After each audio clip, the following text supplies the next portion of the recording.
Welcome to the Thinky Doers podcast. Thinky Doers are those of us drawn to deep work, where thinking is working, but we don't stop there.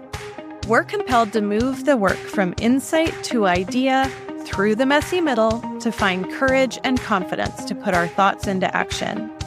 I'm your host, Sarah Labkovich. I'm a strategy coach, a huge goal-setting and attainment nerd, and board-certified health and wellness coach, working at the overlap of work-life well-being. I'm also a Thinky Doer. I'm here to help others find more satisfaction, less frustration, less friction, and more flow in our work. My mission is to help changemakers like you transform our workplaces and world. So let's get started. Welcome back to part 2 of my conversation with Devora Grazer. In our last episode, we explored some of the ethics and implications of AI at work today. Now, we're getting practical.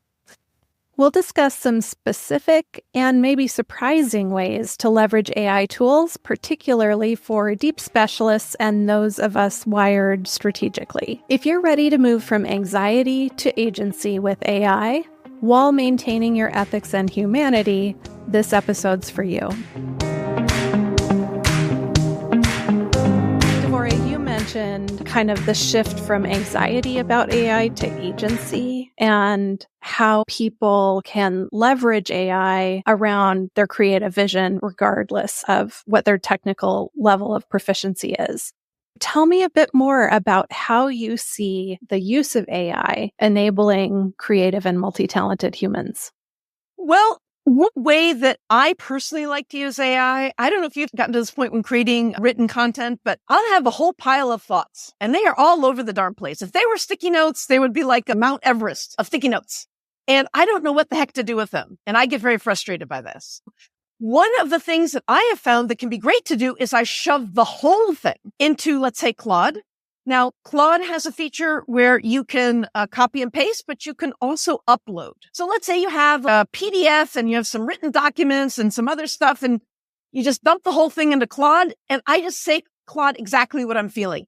I don't know how to organize this, or like if I can't make sense of this, or I have one thought, I will write the thought, but the rest of it's not clear. What do I do? And then Claude very calmly chugs along and proposes something. They propose an outline. It can be helpful if you ask it for something specific like an outline or whatever, but even if you don't, it'll still do its best. And then you start a dialogue. And this is one of the things I really do like about generative AI. We have a dialogue. We go back and forth. I ask for constructive feedback because otherwise it'll only say nice things. There's something about the generative AI. If you ask for constructive feedback, it'll also say the mean things. But I'm going back and forth. And as I'm going back and forth in my own mind, I'm realizing I don't like that bit. I do like this bit. Oh, I just thought of something completely different. Now, what went from a blizzard of ideas I couldn't organize will go to an organization that maybe isn't exactly what I want, but helps clear my mind, reduce my own anxiety, because it's often my anxiety that's leading to the pile, sticky notes problem, at least in my experience, and enables me to get to the point where I can do the organization. Even if it turns out that it's not Claude that has made the good proposal, by interacting with it, I get to where I need to go. That is the use case that has been the most transformative for me. And that's where I went from being a skeptic who was not likely to integrate these tools to being a hooked user. They don't replace the human brain. You mentioned hallucinations in our first episode. I don't rely on models for facts or information, but they are really good at organizing big messes of information. The thing that frustrates me is sometimes they're poor at actually organizing data. Even when I train it on data and want data analysis or data, stuff, that's been a big frustration for me with the current tools. Even when I train on data, it can still hallucinate, which is a bummer. That's the kind of stuff that I would think the models would be built to do really well and with as little hallucination as possible. But maybe there's always going to be some hallucination. There's a couple ways around hallucination, right? And this, again, gets into process. We talked about it in the first episode. But it's still important to bring up. You need to have a process for dealing with this. So let us suppose you uploaded a bunch of data to, I don't know, let's say it was ChatGPT. It doesn't matter. You uploaded it and it's still hallucinated. So what are ways to check this? One way to check this is to ask ChatGPT in the same session to go back and to check its answers in comparison to the data and show where it got each answer from. This is also great for summarization, by the way. If it summarizes and it comes up with something and say, okay, where did that really wonderful, great quote, where is it? Show it me where it is. And they'll be like, oh yeah, you're right. I kind of made that up. Okay, no problems. Let's just move on. A third way for doing it is then to actually go to another tool like Perplexity and ask it to do research. So maybe you don't want to upload your sensitive data to Perplexity, but you can still ask it to do research on the area and give you some ideas of what are the boundaries of the area. That can help corral ChatGPT. Or you can go to a completely different tool. I guess the completely different tool is the third way of doing it. Let's say you go from ChatGPT to Claude. You can go to Claude and then you can say, hey, can you please check this? And what is good and what is bad? And please give me constructive feedback. That's wild. In my early experimentation, when I was working on my book, there was some research I had, like actual research. I needed academic journal research. That was one of the things that was the most frustrating. I would think that models would be good at knowing that truthful data. Hopefully this has changed since then, but I would ask for research, like what are the leading papers or core papers on a specific topic, and it would make up papers. You've got ProQuest. It's all there. This you should get right. So for example, Perplexity AI, I like because it gives links. You can go check them. ChatGPT sometimes does, sometimes doesn't, sometimes hallucinates, sometimes it's accurate. I'm never quite sure what it's going to do next, so I find that a little unreliable. There are some specialized GPTs for papers. There's one called Scholar AI, and that's a good one, but there are other ones as well. So here, I think it's good, join with others to understand what they've done and what's worked for them, and that can change over time. So for example, I like Scholar AI, but it's possible in a few months, someone's going to come back, maybe they'll listen to this again, they'll be like, oh, but it's no longer good. Possible. Things change really quickly. So I think it's helpful to try out different specialty tools, to talk with other people about this on LinkedIn or another social media that you like, Mastodon, if you're into that, and try to get information about what is working right now and what is the process for working around some of these issues. So if I get anything from ChatGPT, because I have found it to be the most erratic when it comes to hallucinating, I will copy and paste the whole answer to Perplexity AI, and I'll say, is this right or wrong? Please give me feedback. Please find me references. What do you think? And it will go through the whole thing and it'll say, well, this looks like it's correct. Couldn't find anything for this. I really don't know about that bit over there. And this is what I would do instead. And so Perplexity AI will actually give you a long reasoned answer. This is without going into their deep research mode, which is awesome, but that's like a whole other kettle of fish. It's just regular Perplexity AI. It'll actually go through these things.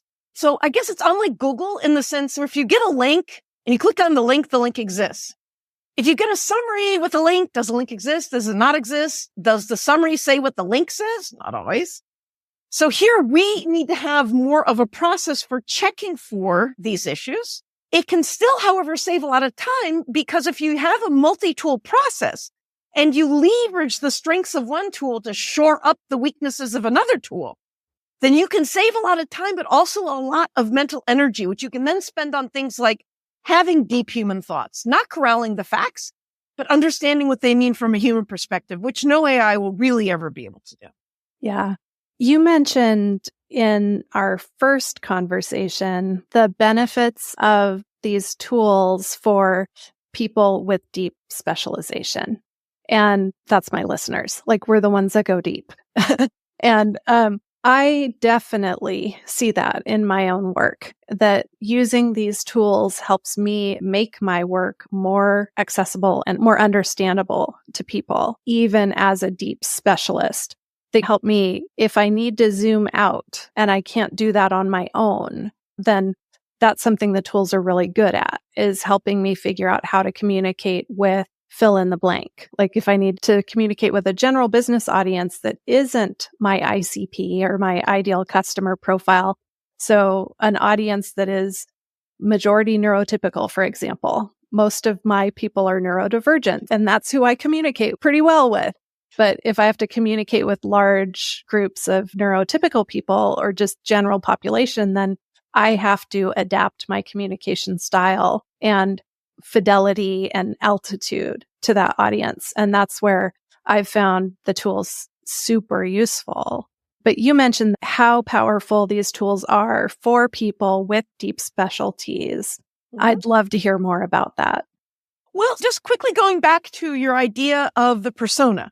So let's suppose you want to talk to a persona that isn't naturally you or that you don't often talk to, and you want to be able to communicate better with them, or maybe you just want to check what you're doing against a potential persona. There's a lot of work that's been done on buyer personas. HubSpot has some templates, no affiliation, just templates. There's lots of good books on that. What I would actually recommend is learn about buyer personas from the marketing people. And you can literally upload your buyer persona into ChatGPT or Claude and say, this is my persona. I need to communicate with this person. This is what I wrote. And if you have some examples, and here's some examples of the kind of tone I'm trying, not so much in terms of the tone, but you could actually copy paste articles in. I like these articles. I like their tone. Gee, I wish I could write like that. Mm-hmm. Can you help me with that? Learning about buyer personas from the marketing folks and then putting that into the AI can really be helpful. And this can also help deep specialists if they have to speak with the not deep specialists. When people are super knowledgeable about something and they have to talk with someone who is maybe not knowledgeable at all about that, but that person needs to know and they need to communicate, that can be really tough because it's really easy to make assumptions. I'm totally guilty of this, done it a lot. So there, again, having the persona, putting it into the ChatGPT, and then making clear that you want to have this be easily readable at, say, like a high school level, but with words that this persona would understand, would want to use, that is hugely helpful. And then you can actually start with one tool or one session, let's say, of Claude and bring it into another one. So let's say I use Claude once, then I'll copy paste everything into another Claude session. I'll say, please give me feedback. Constructive feedback. Otherwise, again, I won't give you the mean stuff. But yet another way that it can be helpful is let's suppose you have done this work and you now have a session in Claude where it is really helping you produce what you need to take that next step. Keep that session going. Stay in the same session. Now, Claude will keep on saying things like, this is getting long. I hit continue.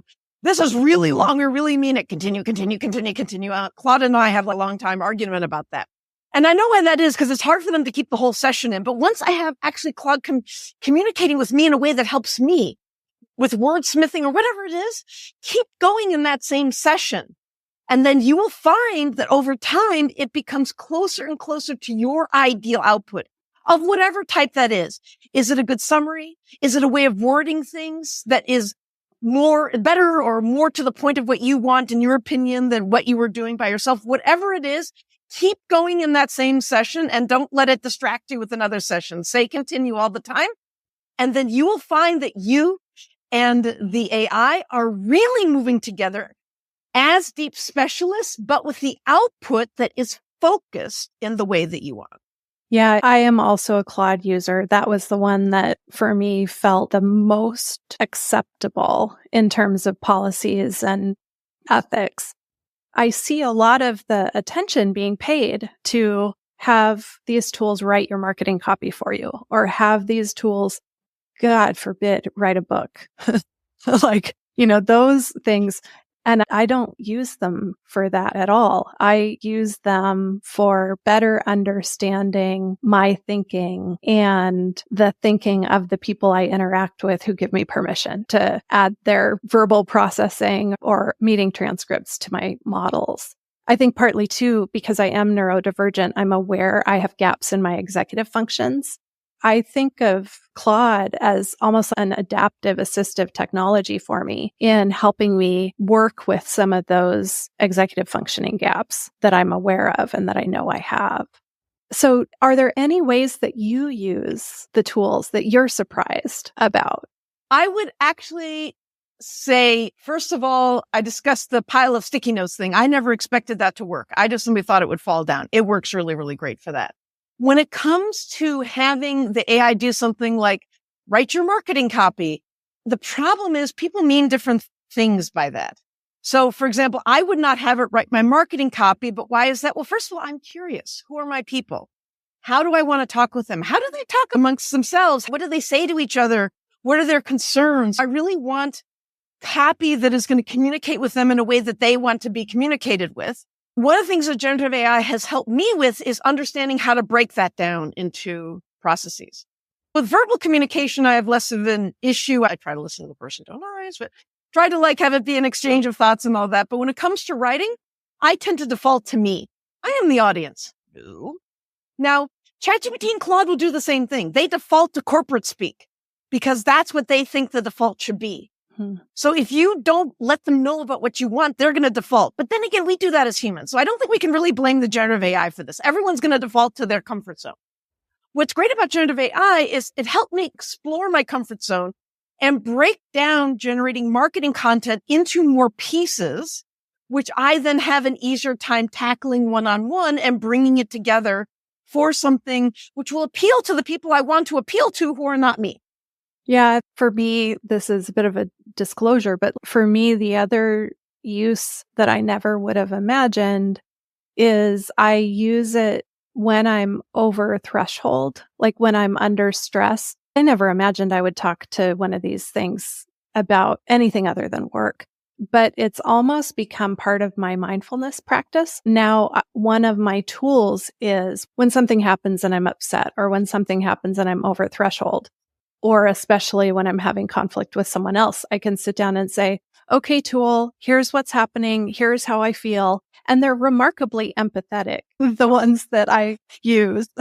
Not a substitute for therapy, not a substitute for a coach or speaking with another human being, but that in the moment dysregulation that I experience, they are helpful with me finding a way to regulate myself through that conversation. And that's a use I never would have imagined. I agree with that point. I would divide into two different aspects. So one is something like Claude. It's kind of like I will talk things through with myself internally. So Claude is really just simply mirroring back in that case. I'm having an internal conversation with an external device that is kind of mirroring back. There are different kinds of LLMs out there who do try to do coaching or more therapeutic things. I'm always a bit nervous about that because I feel that expectations are higher. And even tools which are designed for this can still get themselves into trouble. Character AI, people were supposed to have these tools to be like AI companions. And there have been some really sad cases, often involving minor children. But quite frankly, some of these sad cases often involve adults. It's just when it's an adult, you can't do anything about it, right? They say, oh, it's just the way it is, which I don't agree with. But when it's minor children, then people certainly do something about it. And there's some very sad stories about suicides and other issues involving the use of these with children. It's one thing. I personally just wouldn't let children anywhere near them. That's what I think. But even with adults, I don't think we already always realize that these are probability machines. If we think about it as having an internal conversation with ourselves, I think that's one thing. But if you're talking to a probability machine that's setting itself up to be a therapist, I get very nervous. And the reason why is it may not pick the right thing to say in that context. And, humans in some ways are kind of delicate systems. We have all these little bits, moving parts and all these things going on. We should be nice to ourselves. And we should be kind to ourselves. And when we're doing that, we have to think a little bit, if we're interacting with this tool, is that being kind to ourselves? And are we doing it in a kind way? I think you're spot on. And the other thing that comes to mind as you're talking is I'm using the tool to talk to myself, kind of like you described. It's like, it's an external thing I'm talking to, but it's an extension of my own awareness and mindfulness. When we work with therapists, there's a reason, even with therapists, we do this with video, is that then they can observe all of the nonverbal communication. And the tools at this point can't observe the nonverbal communication and make decisions about how to make that kind of calculation of how to respond. So I'm with you. I bring it up, helpful in terms of exactly what you said, like kind of having a conversation with your better self when you're in a time of need. Devora, I don't want to end this, but we've got to wrap it up. If you were going to tell someone who is anxious about generative AI tools that shift from anxiety to agency, what would you say? What would you coach them as a place to start? As a place to start, I would actually begin by looking at how I feel about AI. I actually had to do that. I had to get emotional about AI before I could use it well. And it's simply because it is a very different tool. It is not going to do what you always expect. And so for that reason, you need to get your own emotional house in order with it before you can start using it. And that is actually what I would recommend. Now, I actually sent you a link to something which I think you're going to put in the show notes, which has a PDF where you can actually do that. Anyone listening to this, hit me up. We can hop on a call. We can talk about this. You can look at my PDF.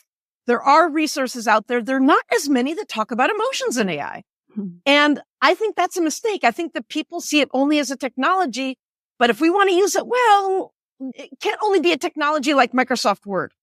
We have to be a little more vulnerable ourselves and a little more open ourselves to using it, which means that we need to think about ourselves as we're using it. Awesome answer. Well, Devora, speaking of, if people want to learn more about what you do or get connected with you, where can they find you? They can find me on LinkedIn, D. Graeser, Graeser. I'm used to spelling my name, but I'm also with a few Devoras on LinkedIn, so you can definitely find me. There'll be the link in the show notes, so you can definitely hit me up there. Those are the best places to look for me because I am not really on any other form of social media, although I know you're trying to get me on Mastodon, so maybe I'll add that. I think that you would fit in just perfectly there. It really is the only thing I do that feels like old internet. It makes me want to type a zine on my typewriter and send it out by mail, like for real. Well, Devora, thank you so much. This has been a wonderful conversation. And this is when Devora's going to be back. So if there are questions that you have that we didn't answer, send them in. I'd love to hear them. And we'll schedule a follow-up with Devora to get more of your questions answered. Thank you so much, Devora. Thanks. Have a great day. Bye. Bye. Thank you for joining us for this exploration of practical AI applications with guest Devora Graeser. You can find Devora on LinkedIn at DGRAESER, and we'll include that link in our show notes at findrc.co/pod. We've also got a link to the resource on emotions in AI that she mentioned in the show notes. I know this episode's going to spark questions. We would love to hear them. So if you have questions about AI use or LLMs or other things having to do with generative AI, please send them to me. Please share them with me. We would love to have Devora back to answer them in a future episode. And she and I talked about it after we stopped recording.